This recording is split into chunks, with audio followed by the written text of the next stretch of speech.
jurusan gue yang natural, yang benar-benar di alam kita ambil. Dimana kita mau backlight, apa mau side light, apa mau direct light. Nah itu kita bangun menara.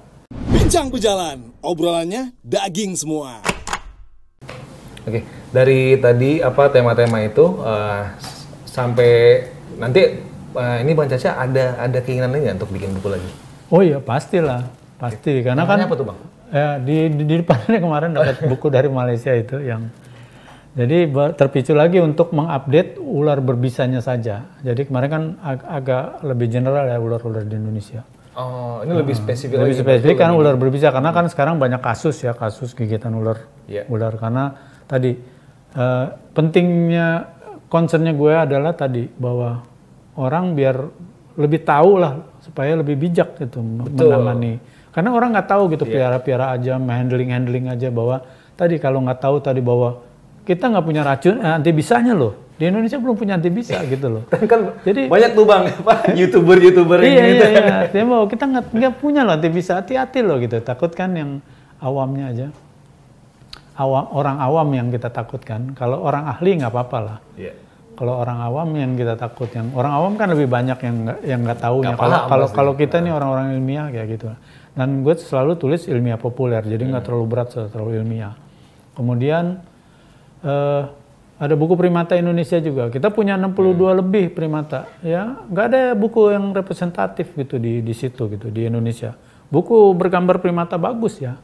Kuncinya harus ya lebih photographic guide lah, lebih foto lah tampilan, bukan ilustrasi. Jadi ada buku ular berbisa Indonesia. Primata Indonesia, kemudian Raja Udang Indonesia, Kingfisher kita juga kaya sama burung-burung Raja Udang Indonesia. Kemudian 3 ada Indonesia Bagus. Indonesia Bagus seperti awal lagi buku-buku, jadi menceritakan tentang flora, fauna, landscape. Tapi landscape ini campur dengan drone sekarang kan. Sekarang ada teknologi drone. Dia bisa drone nanti juga? Bisa. Harus bisa sendiri, tapi nggak advance. Ya pemula-pemula ya. Yang penting nyetir bisa, nggak usah kencang-kencang, nggak usah buat balapan. Dan Bang Caca nih sekarang udah mulai bikin video juga nih, mulai ngedit nih. Ini teman-teman yang ini hati-hati loh. Oke, Bang Caca, kalau bicara soal ada yang nanya. Oh, ada yang nanya. Oh iya, tadi ada yang nanya nih Bang Caca di ini nih di kolom komentar live IG. Apa nih dia nanyanya nih? Ada dari, saya perlu kita bacain ya Bang. Ini dulu nih, Diki Lubis nih, kayak kenal kayak nih. Apa perbedaan yang sangat mendasar antara fotografi satwa dan fotografi satwa liar? Nah, gimana tuh Bang? Perbedaan antara fotografi satwa dan fotografi satwa liar. Bingung tuh, satwa kan cenderungannya ya, apa ya, satwa liar ya kecenderungannya di alam ya. Sebenarnya fotografi satwa nggak ada tuh, belum pernah denger deh. Belum pernah denger gue. Jadi gini. Jadi kalau satwa pasti satwa liar gitu ya? Satwa. Mungkin kecenderungannya yang setting kali. Setting kali. Jadi gini, ada 2 nih kategorinya. Di Indonesia nih yang berkembang pesat nih yang. Jadi dia setting. Nah itu bukan jalur gue harus ngambil benar-benar di alam. Nah ada nih yang setting nih, misalnya burungnya dibikin lapar, diadu sama kobra, ditaruh di tengah lapangan. Nah itu bisa dapat foto yang bagus, karena kamera sekarang canggih-canggih. Untuk focusing, untuk lighting segala macam, ISO tingginya canggih gitu-gitulah.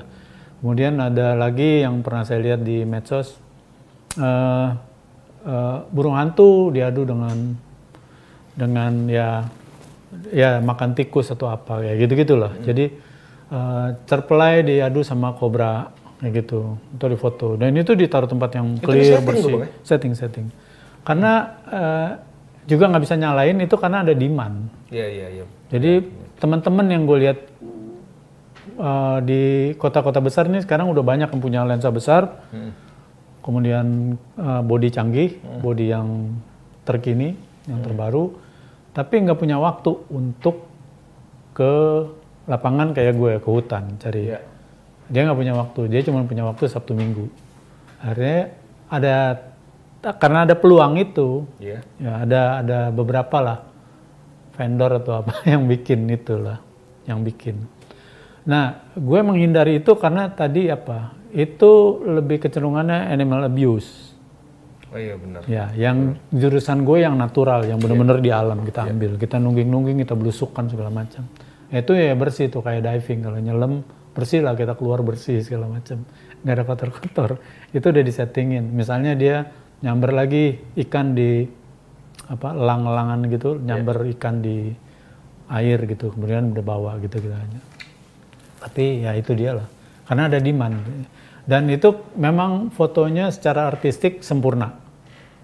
Kalau gue ngambil di alam, kadang-kadang nggak selalu sempurna, nggak selalu ideal. Karena kan ya itu dia, di hutan kadang-kadang banyak cabang atau ketutup daun atau apa, makanya sebagian badan.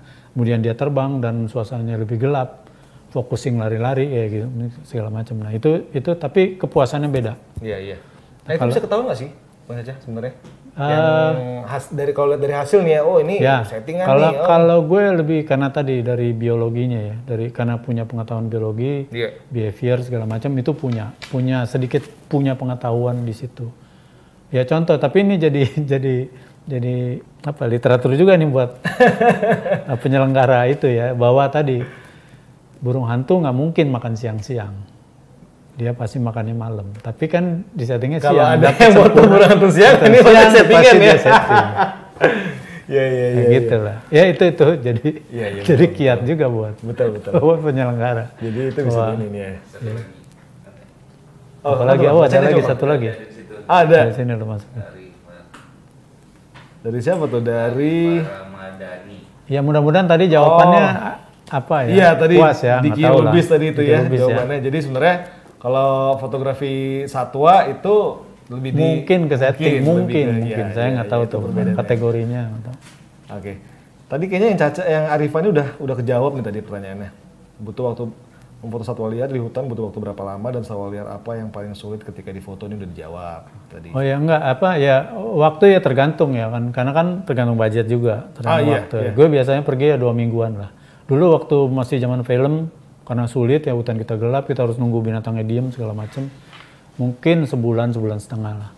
Oh, zaman dulu? Zaman dulu kan harus nunggu diem. Atau pakai flash, kadang-kadang yang nggak bagus pakai flash. Warnanya lebih lebih kontras tinggi segala macam, yang nggak natural. Gitu. Kalau kita nunggu mau natural segala macam ya harus nunggu lighting ideal, atau nggak ada lighting kita harus nunggu dia benar-benar diem sekali, atau ya kalau binatangnya diem ya nggak apa-apa bisa dapat, karena harus pakai tripod segala macam. Effortnya lebih tinggi lah. Lebih besar lah. Sekarang sih kan pakai digital. ISO 12.000, 25.000 sekarang kamera canggih-canggih lah. Canggih-canggih bener Bang. Nah ini juga nih keduanya pertanyaan Arifan ini mungkin sama dengan pertanyaan gue juga nih Bang.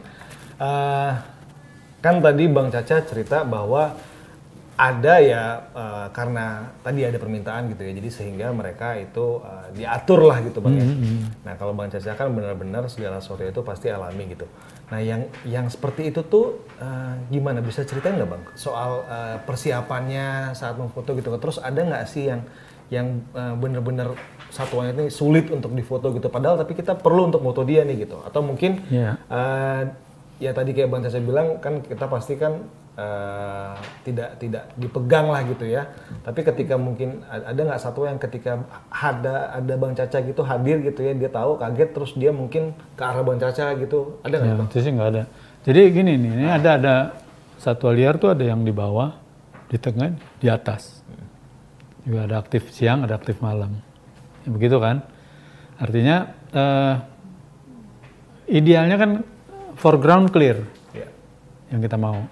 Nah, untuk menyiasati itu kan gitu, misalnya di atas pohon, kita nggak mau itu kita mengenang tengadah ke atas.